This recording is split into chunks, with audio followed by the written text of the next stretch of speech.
I am Maverick McWilliams, and this is Effed Up History. Photographs uncover Russian-supplied nuclear missiles in Cuba. You should pay attention to state affairs. Friends, for over 2 decades, bin Laden has been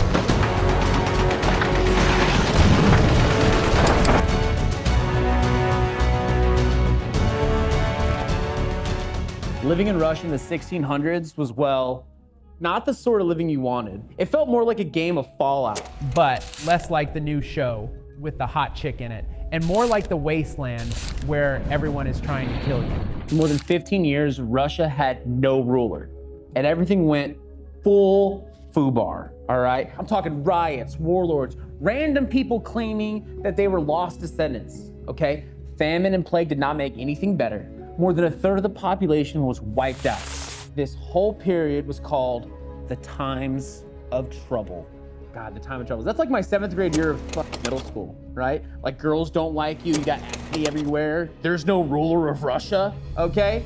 Finally, people were like, guys, we gotta get our fucking shit together, okay? We need to pick a guy, he's our ruler, whatever. So who do they pick? They pick Mikhail Romanov, the first ever Romanov picked solely for a far back connection to Ivan the Terrible. Finally, anarchy was over, autocracy was back, and the Romanovs wanted to take the meaning of the word a step further by instituting the signature Russian practice of serfdom. Alexis I gave the power to all nobles, all right? All peasants that lived on their land and worked under them had zero control, all right? They had complete ownership of these people, right? Imagine you're just like a Russian farmer in like 1650 and someone was like, hey, you know that farm you own? Not anymore, bitch. That's ours. Keep working it. 90% became property to the nobles, all right? Nobles that can not only judge, punish, and whip their serfs. The time of troubles was so awful that it became an ongoing belief, all right, that everybody thought that Russia didn't have a central leader with absolute power, the country would destroy itself. Jumping ahead to 1697, we're in the streets of Amsterdam, are visited by a teenage boy. He is clearly not from there, but he is not on a school trip either. Dude, this dude is like decked out, blinged out. He's got an entourage, he's got the homies with him, right? Everyone's like, who the fuck is this kid? This young man was Peter Romanov, future Tsar, ruler of Russia. Peter was the first Romanov to leave Russia, which is more impressive because listen, you just needed more than a Capital One credit card with double the miles if you wanted to travel. So he had a name for his group of boys, right? Like you probably have a name for your group chat. Dude, Peter called his entourage the Grand Embassy. How fucking hockey is that, right? These dudes made sure nobody was having a better time than them.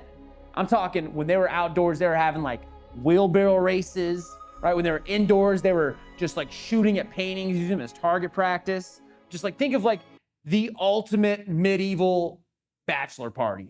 Sick, right?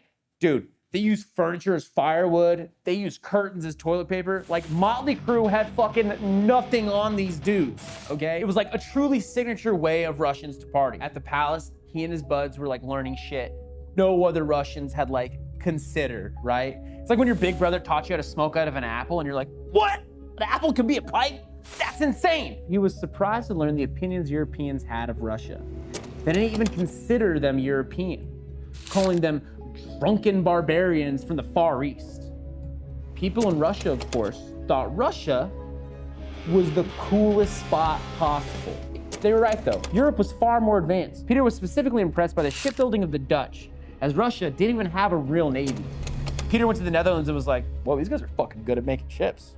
You should see what these guys can teach us how to make ships. And that's exactly what he did. He was like, bro, I'm gonna just like hang out. I'm gonna volunteer and learn shit from these guys. Dude, he volunteered at the shipping yards in Holland. This dude is the future ruler of Russia, and he's hanging out with just dudes from Holland's building ship. And they're like, dark, and like, dude, just fucking, I don't know. I wasn't alive in 1697, but I assume they talked funny. Anyway, what started as just a fun getaway for the future ruler would become a moment in Peter's life where he had a grand vision. He started thinking like, yo, this is what fucking Europe is like, imagine what Russia could become. Now, he was getting a little bit older and it was time for him to get married. He married a woman named Oxidaya, who was selected through the traditional Russian bride show. The families would gather for Peter, the future czar, the future king, and they would play this like, kind of like a fucked up Tinder. Imagine Tinder, but like all the girls are in front of you and you're like, no, no, no, yes. But if you've ever been on Tinder, you know that she might be hot, but she might be a fucking wet blanket. Just might be boring as shit. And unfortunately, as hot as Oxidanya was, she was like the most boring bitch to talk to, right? She was like the girl, you're like, hey, what are you doing? I'm like, nothing. Oh, what are you doing tonight? I don't know. Cool, bitch, thanks for keeping the conversation going, right? So that's what he was to her. But she did something very important for him at the time. She gave him a son, Alexei. So he was 17. Yeah, he did all this before he was 17. What have you done, right? You just built like a Minecraft server last week. He was ready to enter adulthood and be crowned the Tsar of Russia. But this is Russia, okay? Nothing makes sense, okay? So don't think for a half a second this shit was gonna be smooth. And if you did, better fucking think again, homeboy, because Peter had an older brother. What is the most common Russian name? Ivan. Ivan, who when they were children was placed under control of their oldest sister, a girl named Sophia, all right? And they were placed under Sophia and a cabinet of people called the Musketeers, which in my opinion is the dumbest name for a group of dudes, right? Kind of gay. So these guys, Sophia, the Musketeers, they ruled over Russia until it was time for these boys to come of age. And when they would come of age, they would rule together, okay? But Ivan was sickly. Ivan had a tummy ache, all right? Not like a tummy ache. He was actually really fucked up, okay? He had scurvy. He was also kind of blind. But Peter, on the other hand, Peter was this like suave, beautiful, once in a generation, genetically perfect, like Chad, right? Like Peter walks in, square jaw, he's like, what's up, dude? You know what I mean? And then Ivan's over there like, oh, my glasses, I can't see without my glasses. And he's had fucking scurvy, like a little bitch. Many factions debated who would rule once the time came, but it was compromised that they would jointly rule Russia. The decision didn't mean anything, as when the boys were of the age, the Musketeers attempted a coup to keep Sophie in power permanently. The coup was a disaster though, and all were arrested. For their punishment, Peter did what would be a pattern during his reign: torture. Peter had not one, not two, but 14 torture chambers. And, oh, Maverick, how often were they operational? Let me ask this. Like a 7-Eleven gas station, 24/7, except Sundays, because that was a Lord's Day. They're running Chick-fil-A times, right? Chick-fil-A. I could eat there 7 times a day, but their stores are closed, oh I know, 'cause it's Sunday. These torture chambers were so advanced, they didn't hold back on victims at all, right? People were, look at me right now. People were beaten, okay? Brought back to life and then beaten again. It was incredible, right? Peter would often visit the dungeons in his pastime, right? Even inviting friends and his entourage with him. In one encounter, when a musketeer held out, refusing to confess, Peter grabbed a beating stick, shoved it in his mouth, and then used it to break his jaw open, killing him. I think Peter got the message across that he was there to stay. Peter was ready to start a franchise reboot of Russia. Only a few years into his reign, Big Brother Ivan passed away, okay? Which means he can finally run this shit solo, as he also got rid of his boring-ass wife, Oxidanya, right, and forced her to become a nun. Peter, for a while, had a mistress named Catherine, right, who was a peasant girl who did the laundry for Peter. They fell in love, they had several children. Later on, in the style of Peter being like, fuck you, I'm the king, I do what I want, officially married her and made her empress. With no one in his way, Peter was ready to throw down his new big book of rules, titled, Stop Shitting in the Street and Be a European. The rule affected everything from banning beers, which was a religious thing more than just a fashion thing, requiring certain wigs and coats of European fashion. Peter punished and tortured anybody who did not want to modernize.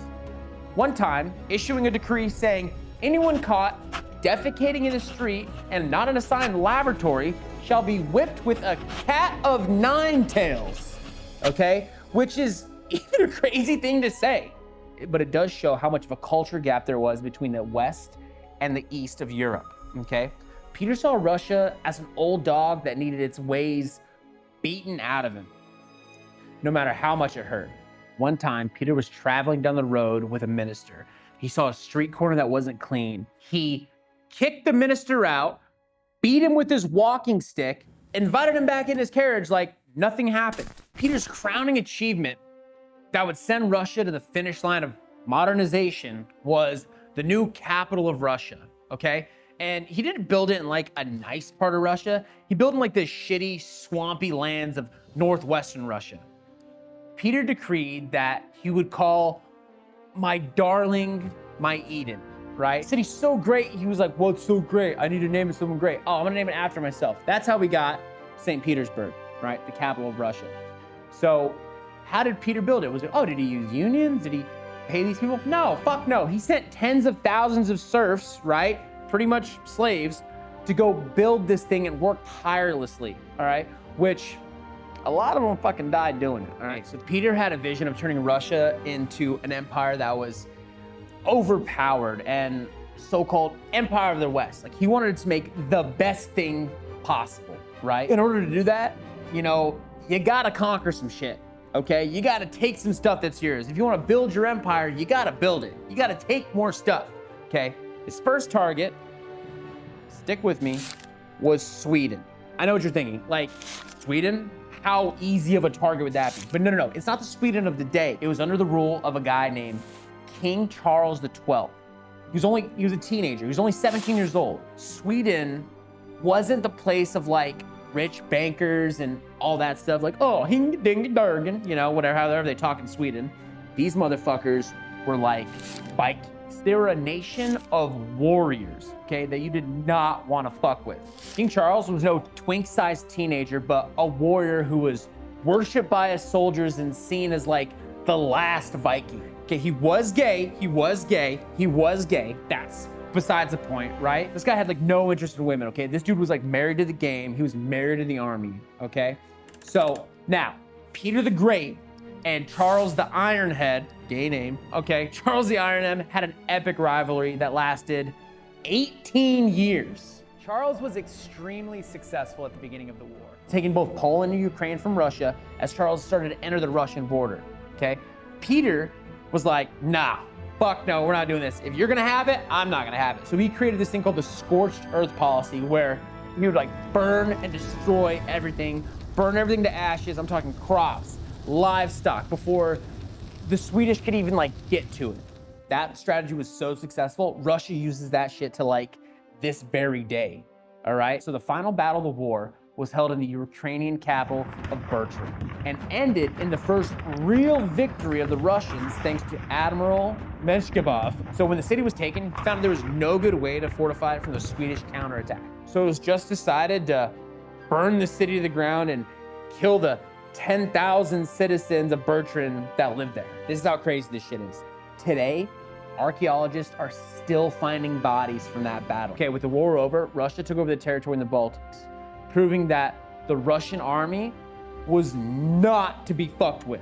Peter established Russia as the third Rome, and he established himself as like the Grand Prince Caesar, okay? Meaning that Russia was now an empire and himself the Grand Emperor, okay? This dude was going mad with fucking power, right? Okay, so people were obviously fucking terrified of this guy, seeing him as like an antichrist, right? Sent from hell to destroy the Russian way of life. I mean, I wouldn't be happy either if they forced me to move to a city that was constantly under construction, fucking Austin, Texas. And like, not only that, it's also in the middle of a fucking swamp. One of his biggest critics was his son, Alexei, okay? Alexei resented his dad because if you remember a little while ago, we talked about Alexei's mom, turned her into a nun. And not only did he turn her into a nun, he fucking exiled her. So that made him create like a lifelong drinking problem. This kid was hitting a bottle since he was young. And it made Peter say, I would rather give the crown to a worthy stranger than my own unworthy son. Peter was beginning to grow old and he started to like, he's like, oh fuck, I'm gonna die soon, right? And that just started like consuming his thoughts, right? He gave his son, Alexei, an ultimatum. He goes, listen, dude, you can either grow the fuck up, join the army, or become a priest and lose all of your fucking titles. The choice is yours. Do you wanna become like me or like your mom, pretty much? Alexei decided, he's like, bitch, I'm taking the third option, and he ran away to Vienna. When Peter found out, he was furious and feared that his son might be planning to overthrow him. Peter sent troops across Europe to find his son. When Peter did locate him, he threatened war against Austria if they did not return his son. Alexei was back under his father's thumb, begging for mercy. Peter wanted the truth though. So what did he do, right? He sat his son down and he had a really good conversation with him. Fuck no. This dude threw him in the fucking torture chamber and was like, hey, tell me, are you planning to overthrow me? In the exact quote he says, if an army called upon me, even in your lifetime, I would join the rebels. After Alexei said this, little did he know, he pretty much signed his own fucking death warrant, right? Peter sent him to his notorious torture chambers, and Alexei was tortured there, and he was like, dude, stretched, bruised, and whipped for hours. Peter would go and watch his son being tortured personally. We don't know if Peter did it himself, but on June 26, 1718, in the presence of his father, Alexei died. Peter had just killed his son and the only living heir. So that means Peter's pretty fucked. There's nobody to take over for him, and this is not a good sign for Russia. Remember Catherine, the fucking servant girl that he fucking made empress, right? She had 12 kids, but only 2 of them made it into adulthood, right? And there were 2 daughters. Daughters can't be kings. That's just fucking rules, right? Leading to like a century worth of a power struggle in Russia. They're back to right where they started. Peter might be the one of the few singular people to change world history forever. He wanted Russia to be one thing, an empire. He knew that the meaning of that was to slaughter thousands and rule with power. That power isn't earned, it is taken with a fire and blood. Peter turned Russia from this cold wasteland of the East into a world power. A power that will affect everybody in the world for centuries to come. Guys, I'm Maverick McWilliams. This has been F'd Up History. If you liked it, like, subscribe, comment, send to a friend. And our next installment is going to be Elizabeth, Catherine, Nicholas II, and the end of the Romanov dynasty. Tune in.